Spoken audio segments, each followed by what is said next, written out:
Bienvenue sur une kermesse professionnelle en Belgique. Il s'agit de la deuxième édition du Grand Prix Wehrmacht.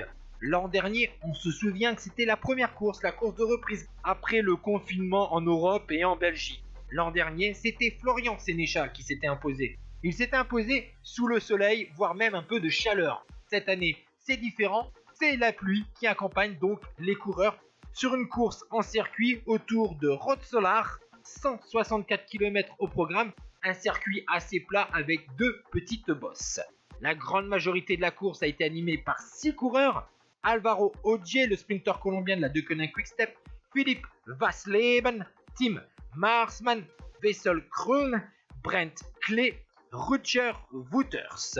Voyant d'autres coureurs revenir au fur et à mesure des tours sur le groupe de tête, eh bien, Ogier et Klee vont s'isoler à l'avant de la course. Ils sont donc deux devant. Derrière, on se regroupe avec Arnaud Delis et Bert van Lerberg, tandis que devant, on s'entend. Plus de 40 secondes d'avance sur un troisième groupe. Derrière, on s'attaque. Van Lerberg fait le travail pour protéger les intérêts d'Alvaro Ogier. On sait très bien que le sprinter colombien est très rapide.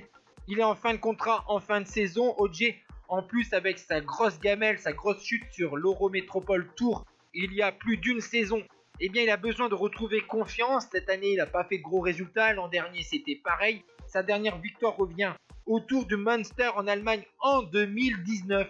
Donc, pour lui, c'est important de relever les bras, même si c'est juste une kermesse en Belgique. Et donc, on va voir à 150 mètres de la ligne, Ogier lance le sprint. Klee ne peut rien faire. Et Alvaro Ogier s'impose mais facilement et aisément sur ce deuxième Grand Prix Wehrmacht devant Klee. Derrière, le jeune Arnaud Delis réussit à chipper la 3e place sur le podium. Et voici donc le classement de ce Grand Prix Wehrmacht.